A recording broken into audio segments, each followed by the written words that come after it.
ठीक है, चलिए हम लोग अब बात करते हैं बायोलॉजी का। ठीक ना, तो बायोलॉजी क्लास 10th का हम वीडियो बनाना चालू किए थे। ठीक है, सीबीएसई क्लास 10th का। ठीक है, तो हम लोगों ने सबसे पहले जब पढ़ना चालू किया था तो लाइव प्रोसेसेस चैप्टर फर्स्ट ना 2 वीडियो आपको मिल चुके हैं। पहले में हम लोगों ने बात किया था लाइव प्रोसेसेस में होता क्या है। ठीक ना, तो सबसे पहली जो पॉइंट्स वहां पर मिली थी वो था न्यूट्रिशन। ठीक है, तो न्यूट्रिशन के बारे में जानने के बाद किसको कहते हैं वो सब वीडियो में है। तो न्यूट्रिशन चूंकि 2 में होगा, एनिमल्स में और प्लांट्स में, तो प्लांट्स का न्यूट्रिशन वाला वीडियो करीब 20-25 मिनट के आसपास का है, वो देख लें आप, तो प्लांट्स वाला न्यूट्रिशन क्लियर हो जाएगा। इस वाले वीडियो में मैं उसका लिंक दे दूंगा, दोनों का दे दूंगा, न्यूट्रिशन वाले का और न्यूट्रिशन इन प्लांट्स। ठीक ना, दोनों दे दूंगा। ठीक है, अब हम लोग बात करेंगे nutrition in human. Actually nutrition in animals में दोनों हो जाएंगे, ह्यूमन और अमीबा ना, यूनिसेलुलर जो है, तो अमीबा वाला मैं दे दूंगा, है ना। अभी फिलहाल ये थोड़ा सा बड़ा है, इसको पढ़ लेते हैं। तो न्यूट्रिशन इन ह्यूमन की बात करें। ठीक है, न्यूट्रिशन इन ह्यूमन, तो जैसे ही न्यूट्रिशन इन ह्यूमन की बात आती है तो सबसे पहले दिमाग में आता है कि वास्तव में होता क्या है। ठीक ना, हमारे बॉडी में बहुत सारे सिस्टम्स होते हैं। ठीक है ना, तो न्यूट्रिशन के लिए जो रिस्पॉन्सिबल सिस्टम है उसका नाम है डाइजेशन सिस्टम। ठीक है ना, तो human digestive system. To know well about human digestive system you must be familiar with this given diagram. ठीक ना, इसको आप क्लियरली अपने अपने अपने बुक में देख लीजिएगा या किसी भी कलरफुल पिक्चर्स को देख लीजिएगा, बढ़िया समझ में आएगा। पता नहीं आपको ये ठीक ठाक दिख रहा होगा कि नहीं, लेकिन फिर भी ठीक है, ऐसा एक पिक्चर है, इसको समझें आप। ठीक ना, एक ह्यूमन बॉडी का पिक्चर सो है यहाँ पे, और बात हो रही, देखिए ये माउथ है, सामने एरो से इंडिकेटेड है माउथ। माउथ को ही क्या कहते हैं, बकल कैविटी। समझ में आ रहा ना, बकल कैविटी। और इधर नीचे देखिए, थोड़े से नीचे आने पर फेर्निक्स, उसके नीचे आने पर एसोफेगस, सब हम लोग एक्सप्लेन करके पढ़ेंगे बाद में। फिर नीचे आने पर ये रहा डायाफ्राम, उसके बगल में एक्चुअली एरो उधर लगा है लिवर, लेकिन होता इधर है, देख लो आप, इस साइड में लिवर। फिर क्या है, गॉल ब्लैडर, जो बाइल जूस को स्टोर करता है अपने आप में, और लिवर क्या करता है, वो बाइल जूस को सेक्रेट्स करता है और ये उसको स्टोर करता है। ठीक है, फिर नीचे आते हैं, ये आपको दिख रहा है, ये इस तरह से हल्का जेड जैसा, ये स्टमक है। फिर नीचे आ गए एडेंड्रम है, और उसके बाद पैनक्रियाज है, ये रहा बाइल डक्ट, और ये है अपेंडिक्स, और ये है लार्ज इंटेस्टाइन और एनस, और ये स्मॉल इंटेस्टाइन। ठीक ना, तो इनका एक ऑर्डर है, कैसे कैसे पढ़ना है सब एक्सप्लेन करेंगे। यहाँ तो पॉसिबल ही नहीं है सबको एक साथ बताना। ठीक है ना, चलिए, तो थोड़ा सा मान के चलते हैं स्टूडेंट्स कि ये सभी स्टूडेंट मानते हैं कि ये थोड़ा सा कॉम्प्लिकेटेड है, और 10th के लेवल से बहुत कॉम्प्लिकेटेड नहीं है, लेकिन चूंकि हर बात जानेंगे तभी इजिली आपको समझ में आ जाएगा। ठीक है, तो हम लोग शुरू करते हैं इसके पहले कि ह्यूमन डाइजेस्टिव सिस्टम क्या होता है। इसके पहले आप ये जान लें कि ह्यूमन में डाइजेशन की जरूरत क्या है। हम लोगों ने फूड को इंटेक करा, तो फूड को इंटेक कर लिया, तो फिर क्या जरूरत पड़ गई कि उसको डाइजेशन वाले प्रोसेस को एक्सेप्ट करना पड़ा। ठीक है, इस बात को जानने के लिए यहां आने से पहले आप ये जाने, हमने लिखा है कि नीड ऑफ डाइजेशन। समझ में आ रहा है आपको, डाइजेशन की जरूरत क्यों पड़ी। ठीक है, पहली बात, आप जो खाते हो वो फूड कॉम्प्लेक्स होता है। ठीक ना, वो फूड क्या होता है, कॉम्प्लेक्स होता है। चलिए अब मैं आपको एक बात बताएं, जब फूड कॉम्प्लेक्स हो गया तो उस कॉम्प्लेक्स फूड को आप क्या करेंगे, सिंपल करेंगे। किसके हेल्प से, इसी डाइजेशन के हेल्प से। समझ में आ रहा है बात ना, इसी डाइजेशन के हेल्प से उसको क्या करेंगे, कॉम्प्लेक्स फूड को सिंपल कर देंगे। ठीक है ना, तो कॉम्प्लेक्स फूड हो गया सिंपल, ये रहा डाइजेशन का पहला नीड।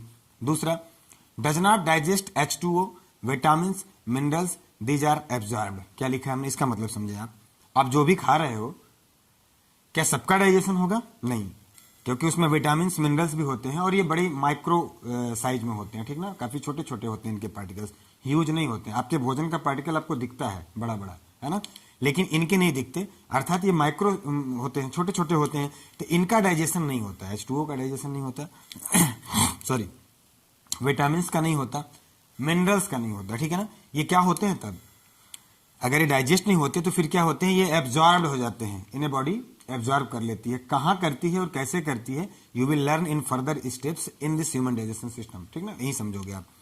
थर्ड है कि this is a physiochemical process. ये बड़ा इंपॉर्टेंट बात है ना, इसको आप इंपॉर्टेंट समझें। क्यों इंपॉर्टेंट बता रहा हूं समझें आप, है ना, एग्जाम पॉइंट ऑफ व्यू से बहुत इंपॉर्टेंट नहीं है, लेकिन नॉलेज के व्यू से इंपॉर्टेंट है कि this is a physiochemical process. Physiochemical दोनों है, ये फिजियो भी है और केमिकल भी है।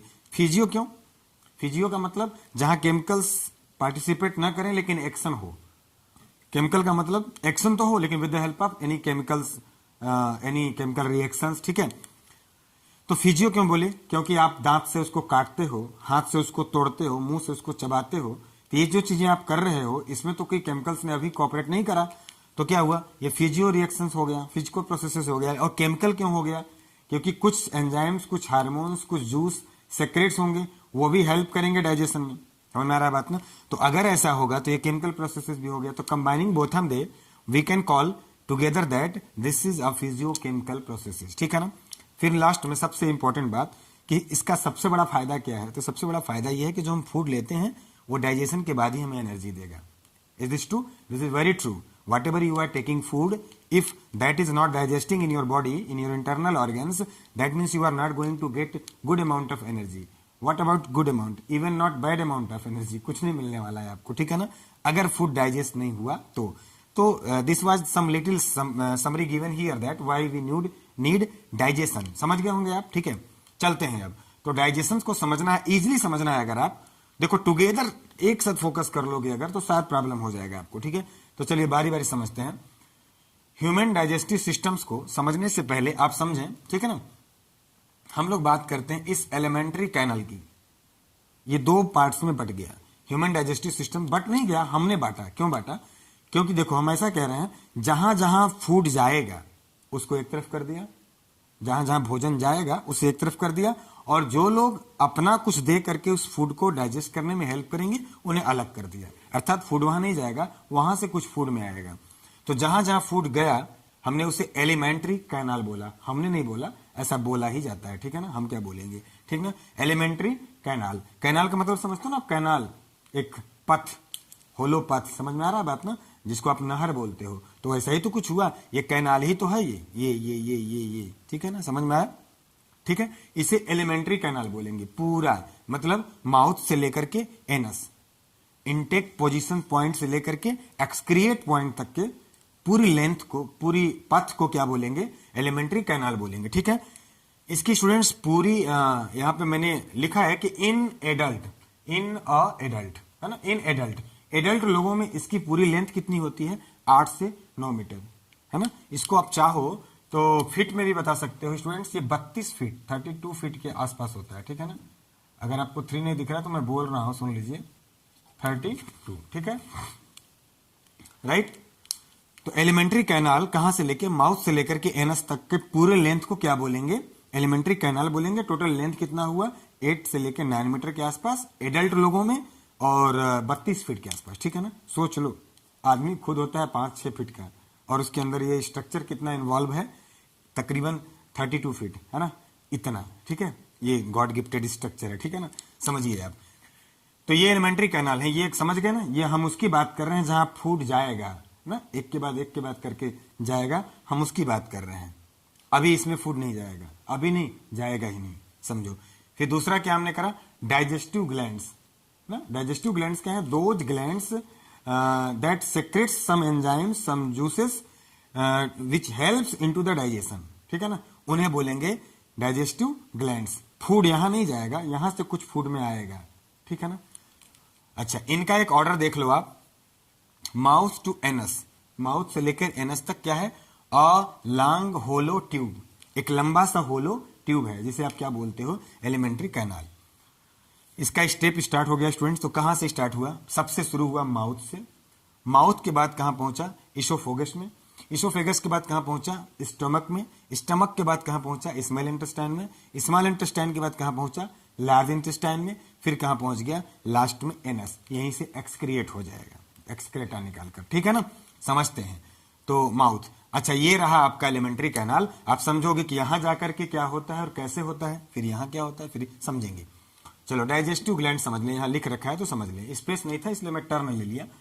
तो सबसे पहले डाइजेस्टिव ग्लैंड्स में कौन कौन से ग्लैंड्स आ रहे हैं वो देखिए आप। ग्लैंड्स मैंने यहां लिख दिया, बाकी जगह मैं ग्लैंड नहीं लिख रहा हूं, लेकिन आप समझोगे कि glands word is available in each point, each term, okay. What I have written first year, very first I have written salivary glands. In salivary glands, ठीक ना, some actions, some functions will be taken. I will describe you later after removing these all, okay. फिर कहां पहुंचे हम लोग, gastric glands, वो कुछ करेगा, कुछ हार्मोन्स निकालेगा, कुछ जूस निकालेगा, कुछ एंजाइम्स निकालेगा, समझेंगे। फिर क्या, लिवर, फिर लिवर की बात करते हैं, आप जानते हो बाइल जूस निकालता है लिवर। फिर क्या है, गॉल ब्लैडर, ये सेक्रेट्स करेगा, सॉरी सेक्रेट्स नहीं करेगा, ये स्टोर करेगा उस बाइल जूस को। फिर कहां पहुंच गए, पैनक्रियाज, समझते हैं आप, पैनक्रियाज के पास पहुंच गए, इसको एक्सप्लेन करेंगे बाद में, टेंशन ना लो आप। फिर आखिरी है इंटेस्टाइनल ग्लैंड, ठीक है। ये ग्लैंड्स कुछ एंजाइम्स, कुछ हार्मोन्स, कुछ जूस निकालेंगे जो डाइजेशन में हेल्प करेंगे। बार बार बोल रहा हूं, आप भूलिएगा मत। यहां फूड नहीं जाएगा, इनमें फूड नहीं जाएगा, लीवर में फूड नहीं जाएगा, प्रॉब्लम हो जाएगा। फूड से कुछ निकलेगा जो ताकत देगा आपको, वो जाएगा, वो अलग विषय हो गया। ठीक है, आओ। तो ये रहा आपका स्टेप, कहां पे? एलिमेंट्री कैनाल में। ठीक है स्टूडेंट्स, तो मैंने सबसे पहले हेडिंग क्या डाला? माउथ। सबसे पहले मैं माउथ को डाला, फिर बाद में ईसोफेगस के बारे में बताएंगे, फिर स्टमक के बारे में बताएंगे। तो चलो माउथ के बारे में समझते हैं। जैसे ही शब्द आया माउथ, माउथ समझते हैं, ये मुंह। अब आप समझोगे ना मुंह, ये जो पूरा देख रहे हो ना, ये मुंह नहीं है, ये माउथ नहीं, ये से फेस बोलते हैं, ये टोटल फेस है। इसमें सिर्फ ये वाला मुंह है, ये वाला ओठ नहीं, ये अंदर वाला कैविटी। समझ में आ रहा है ना? हाँ, तो इसीलिए हमने क्या लिखा? माउथ कैविटी इसको बोलते हैं लोग। इसी को ओरल कैविटी भी बोलते हैं, इसी को बकल कैविटी भी बोलते हैं। ठीक है ना? तो माउथ कैविटी, ओरल कैविटी और बकल कैविटी एक ही सेंस है। ठीक है ना? नीचे आते हैं, इसको मैंने 3 पार्ट्स में डिवाइड कर दिया। 3 पार्ट्स कौन कौन से हुए? टिथ, टंग, सलाइवरी ग्लैंड्स। मुंह में जैसे ही भोजन गया ना, तो पहले 3 लोगों से मुलाकात हुई इसकी। सबसे पहले किसकी? टिथ से। अरे भाई, सबसे पहला एक्शन फूड को कूचने और पीटने का चालू कौन कर देता है? दांत ही करता है ना, कि कोई और सिस्टम नहीं है आप लोगों का। यहां से उठाया सीधे एसोफेगस से होते हुए नीचे, जल्दी हो अगर तो। अब फिर कुछ लोग सोच रहे होंगे, नहीं सर रसगुल्ला रसगुल्ला मुंह में डाल लो, तो कहाँ टीथ उथ का एक्शन होता है? भूख लगाओ तो सीधे चलो टीथ, ठीक है ना? तो टीथ, टीथ के बाद टंग, टंग के बाद सलाइवरी ग्लैंड्स। अब मैं इन दोनों को बाद में एक्सप्लेन करूंगा। बाद में मतलब अभी इसको मिटाने के बाद टीथ को एक्सप्लेन कर रहा हूं। ठीक ना? टीथ के बारे में समझे, मैंने लिखा है यहाँ पे ग्राइंडिंग एंड च्यूइंग। इसका सबसे बड़ा काम क्या है? उसको ग्राइंड करना, बाइट बनाना, मार्शल समझते हैं आप ना? जो भोजन आपने लिया उसको काटना, छोटे छोटे टुकड़े करना, उसको ग्राइंड करना, कूटना, पीसना। ठीक है ना? फिर च्यूइंग, चबाना भी। ठीक है ना? आप फूड, क्या फूड कोई है ना, ऐसा नहीं कि पानी डाल के लगे चबाने फिर बोले डाइजेशन स्टेप ही गलत है ना। फूड को च्यूइंग करेगा, ग्राइंड करेगा। तो थोड़ा सा टीथ के बारे में जान लेते हैं। हमने किसी एक टीथ को ऐसे इमेजिन करके एक डायग्राम करा है ना। अब मैं से मत करना सर कौन सा ये टीथ है ना, ये तो रावण का भी नहीं होगा। ठीक है? तो एक ऐसे टीथ मैंने मान के बना लिया कि ये टीथ है। ठीक, इस टीथ की जो स्ट्रक्चर है उसको समझें आप। टीथ समझ रहे हैं? मसूड़ों में है ना, गम्स में फंसा होता है और उसके रूट अंदर तक होते हैं। ठीक है ना? उस लेयर को समझें आप। तो ये रूट देख रहे हो आप, ये वाला पोर्शन है ना, वास्तव में टीथ आपको ऐसा ऐसा ऐसे दिखाई देगा, है ना, इस तरह से। ठीक है ना? इस तरह से एकदम अंदर डीप तक। अगर कभी किसी का दांत है ना किसी प्रॉब्लम से निकाला गया हो तो जानता होगा, डॉक्टर जब निकाल के आपको डेंटिस्ट हाथ में देंगे ना, तो आप देखोगे उसको कि ऐसे 3 ऐसे ब्रांचेज होते हैं, है ना, एकदम ऐसे डीप अंदर तक होते हैं। तो ये रहा उसका रूट। ठीक है स्टूडेंट्स, है ना, ये मसूड़ों के बीच में धंसा हुआ। तो ये जो आपको दिखाई दे रहा है, ये मसल्स वाला पोर्शन जो आपको नहीं रेड रेड रेडिश टाइप का दिखता है, उसे क्या कहते हैं? गम, मसूड़ा। ठीक है? अच्छा, तो फिर क्या है? अब देखो इस वाले इंटरनल पोर्शंस को क्या बोलेंगे? डेंटाइन। ये जो अंदर अंदर वाला है हिस्सा, डेंटाइन। फिर इधर वाला ये जो आपको दिखाई दे रहा है ना, आप अच्छे से पिक्चर में देख लीजिएगा, उसे इनामेल बोलते हैं। इनामेल की खासियत सुन लीजिए, ये बड़ा जरूरी है। ऐसा मानते हैं कि इनामेल क्या होता है? मानते नहीं, होता है स्ट्रांगेस्ट पार्ट ऑफ बॉडी। हमारे बॉडी का सबसे स्ट्रांगेस्ट पार्ट कौन होता है? इनामेल। ठीक ना? सबसे मजबूत होता है। ठीक है? सबसे ऊपर जो आपको विजिबल होता है, जो दिखाई दे रहा है, जो विजिबल है, उसे क्या बोलते हैं? क्राउन। ये कौन हुआ? ये हुआ आउटर मोस्ट सरफेस, सबसे बाहरी वाला दांत का सरफेस, उसे बोलते हैं हम लोग क्राउन। तो क्राउन हो गया, इनामेल हो गया, डेंटिन हो गया, डेंटाइन के बाद ये गम हो गया, रूट हो ही गया। चलिए अब समझते हैं स्टूडेंट्स एक बात। यहां हमने लिखा है कि वो सुना ना आपने, जो दांतों में कैविटी हो जाता है, ठीक ना, वो कैसे होता है समझते हैं। ठीक ना? जैसे आप कोई भी भोजन करें तो उसमें कुछ फूड पार्टिकल्स वहीं फंसे रह गए, है ना, कहीं लगे रह गए, जिनको आपने ठीक से नहीं साफ करा होगा, तो वो फूड पार्टिकल्स चेंज हो जाते हैं एसिड में। कैसे? क्योंकि हमारे मुंह में कुछ बैक्टीरिया होते हैं, कुछ फूड से आ गए, उनसे होता है बैक्टीरियल एक्शन। वो बैक्टीरिया एक्शन करेंगे इस फूड पर और क्या रिलीज कर देंगे? एसिड, उसको एसिड बना देंगे। और ये एसिड क्या करेगा? This acid makes our enamel cavity, और हमारे इनामेल में क्या कर देंगे? कैविटी कर देंगे, हमारे दांतों में कैविटी बना लेंगे। ठीक ना? समझते हो ना? गांव में, हम तो यूपी से आते हैं, आप समझ रहे हैं, खोड़रा बोलते हैं। ठीक है? ठीक है, एसिड। तो this makes our enamel cavities बना दिया। कैसे बचे, है ना, कैसे बचे? तो यहां तो मैंने रीजन लिख दिया, लेकिन मैं क्वेश्चन पूछ रहा हूं, आप बताइएगा। ठीक ना? क्या आपके टूथपेस्ट में नमक है? बताइएगा। ठीक है ना? चलो ठीक है। चलो प्रिवेंशन, तो क्या करो आप? आपका बचाव ही इसका उपाय है। रेगुलर ब्रश करो आप। जस्ट होप ठीक करते होंगे आप लोग। ठीक है ना? नहीं करते होंगे तो भी बताइएगा। अच्छा वो क्या बताने वाली चीज है, करते होंगे तो बता दीजिएगा, ठीक है। तो प्रिवेंशन क्या करेंगे आप, रेगुलर ब्रश करें आप, ठीक है ना। ऐसा माना जाता है, ऐसा बताया जाता है हमारे यहाँ आयुर्वेद में कि जितने टाइम्स हम भोजन करें उतने टाइम ब्रश करें तो ज्यादा अच्छा है, ठीक है ना।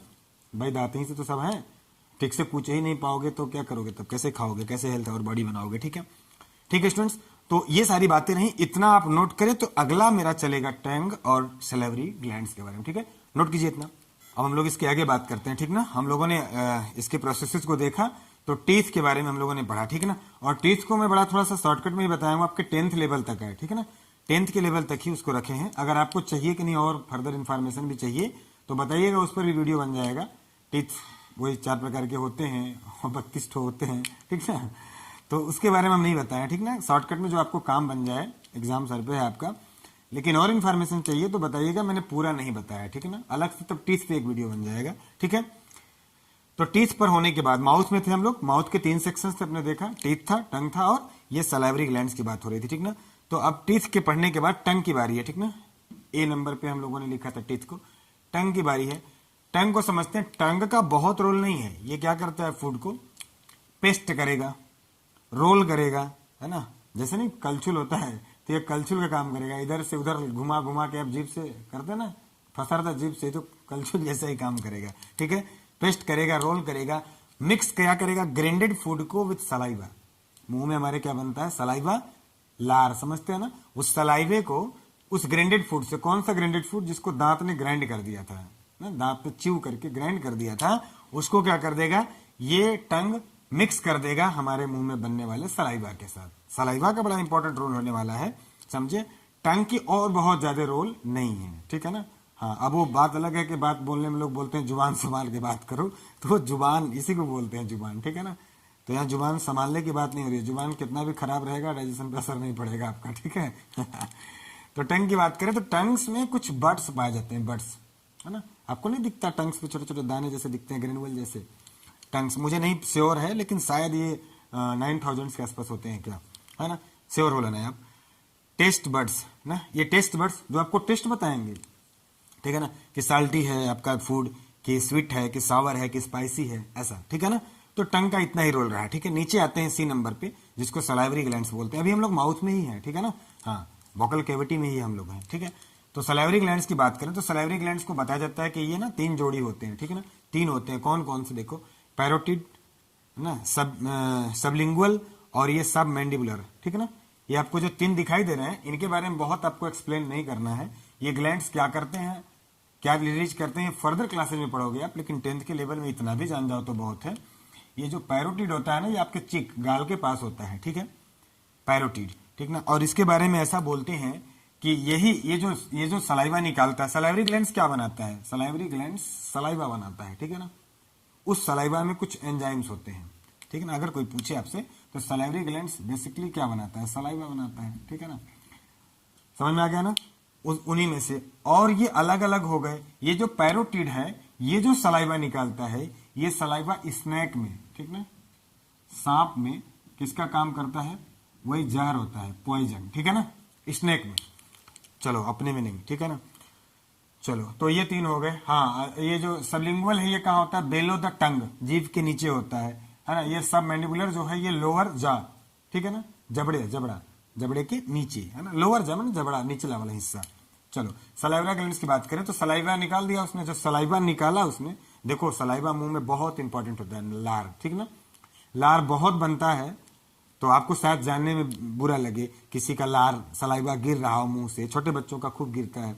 ऐसी अगर बातें आपको दिखें तो आपको मे बी इरिटेशन हो और खराब लगे, आपको खुद को खराब लगे, अगर खुद का ऐसा हो, या किसी और को देखे तो खराब लगे स्टूडेंट्स। लेकिन आप ये बात समझ लीजिए कि बहुत इंपॉर्टेंट होता है saliva, very helpful in our digestion, ठीक ना। अगर ये न बने तो बीमारी है, बड़ा एक्सिस बने तो भी इम्बैलेंस है और बीमारी है, मानते हैं, लेकिन इसका बनना ठीक है।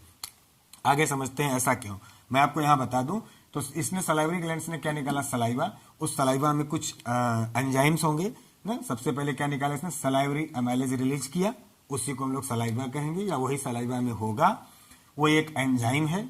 उस सलाइवरी एमाइलेज जो सलाइवा कह रहे हो आप, उस सलाइवा में ये कुछ आपको एंजाइम्स दिखेंगे, ठीक है ना। पहली बात तो यहां समझ लो, हमने लिखा है कि सलाइवा 1 to 1/2 लीटर ना, 1.5 लीटर पर डे निकलता है। हम लोगों को नहीं पता है, हमारे डाइजेशन में हेल्प हो गया, है ना। आपने देखा होगा इतना निकलता है, ये छोटे छोटे बच्चों को खूब निकलता है, या किसी को ऐसे भी सलाइवा खूब गिरता है मुंह से। चलो वो भी एक प्रकार का डिजीज है मान लिया, लेकिन कभी आपने सोचा है कि छोटे बच्चों में इतना क्यों बनता है, ऐसा क्यों होता है, ठीक ना। मैं आपको बता दे रहा हूं, इसलिए हो रहा है ऐसा, आप समझेंगे।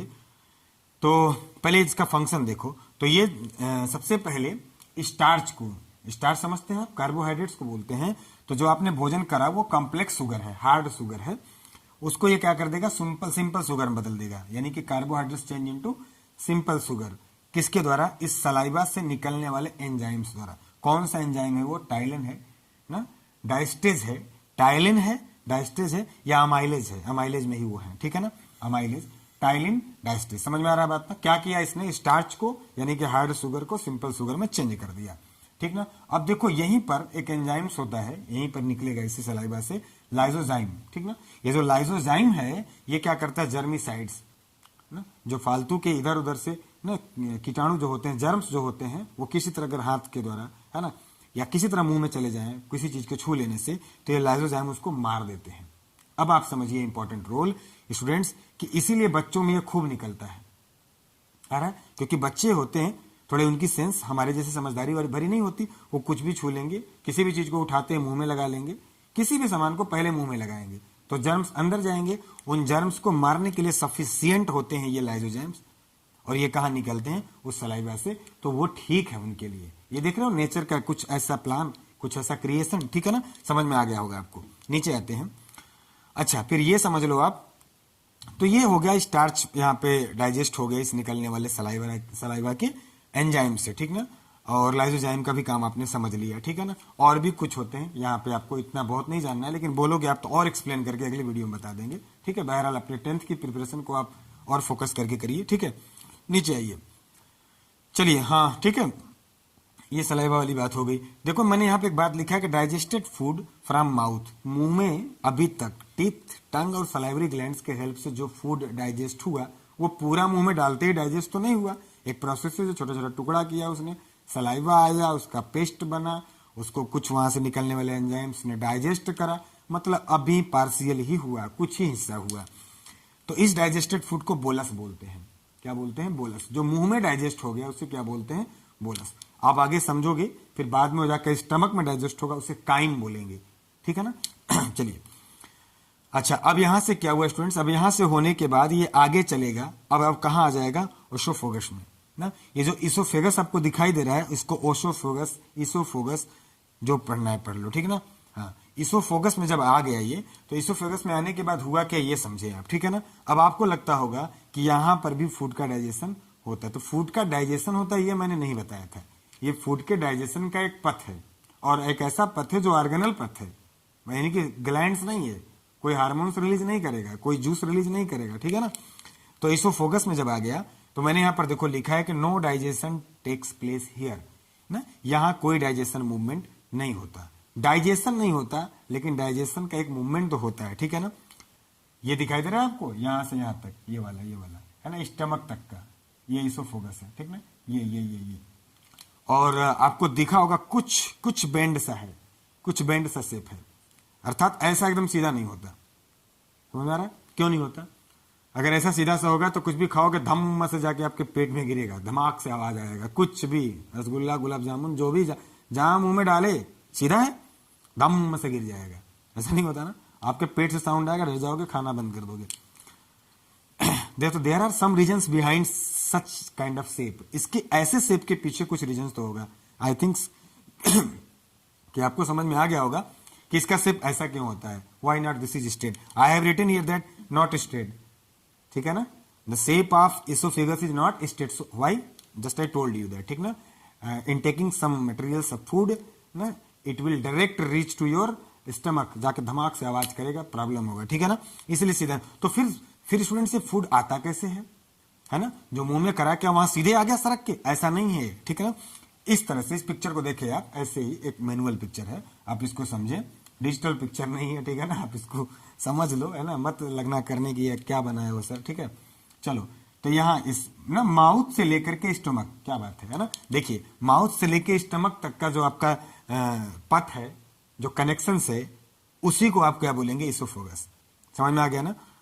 तो यहाँ फूड आपने जो भी लिया वो यहाँ आया, तो यहाँ आने के बाद इसमें देखो होता है एक पेरिस्टलिक मूवमेंट। पेरिस्टलिक मूवमेंट ये बड़ा इंपॉर्टेंट है। होता क्या है इसमें, कंट्रैक्ट्स रिलैक्स। कंट्रैक्ट्स और रिलैक्स वाली बात क्या है, सिकुड़ेगा फिर फैलेगा। समझ में आ रहा है बात ना। तो जहां फूड जाना है वो वाला हिस्सा आगे का फैलेगा, और जिधर से हो आया वो वाला सिकुड़ जाएगा, ठीक है ना। तो जैसे एक्चुअल में इसको ऐसे नहीं करना चाहिए था, बल्कि ऐसे कर देना चाहिए था, ये तो और नैरोड हो जाएगा, ठीक है ना। हाँ, ये और नैरोड हो जाएगा। समझ में आ रहा है बात ना। ये और भाई जहां से फूड आ गया ना वो कंट्रैक्ट हो जाएगा, और यहाँ आने के बाद फिर क्या करेगा, फिर से ये रिलैक्स होगा, ये फिर फैलेगा, और फिर ऐसे नीचे करते करते करते तो माउथ से स्टमक तक जो कनेक्ट्स करता है उसी को हम लोग कहते हैं इसोफोगस। सीधा नहीं होता। फूड कैसे आता है, पेरिस्टलिक मूवमेंट द्वारा आता है। अब कहाँ आ जाएगा स्टूडेंट्स, स्टमक में। और आपको बता दूं इसोफोगस का दूसरा नाम क्या होता है, फूड पाइप, ठीक है ना। इसकी लेंथ कितनी मानी जाती है, 25 सेंटीमीटर। तो अब तक फूड हमारा कहाँ आ गया, स्टमक तक। तो माउथ से लेके स्टमक तक आने वाले फूड को हम लोग क्या बोलते हैं, बोलस बोलते हैं। स्टमक में सबसे देर तक भोजन रुकेगा। समझ में आ रहा है बात ना, 4 घंटे के आसपास। फिर उसको हम लोग पढ़ेंगे कि वहां जो भोजन बनेगा उसे काइम कहते हैं, वो कैसे बनेगा और वो कैसे डाइजेस्ट होगा, लेकिन अगले वीडियो में, ठीक है ना। इस वीडियो का लेंथ ज्यादा हो रहा है, तब तक के लिए आप इसे देखिए और अपना फीडबैक बताइए। Thank you.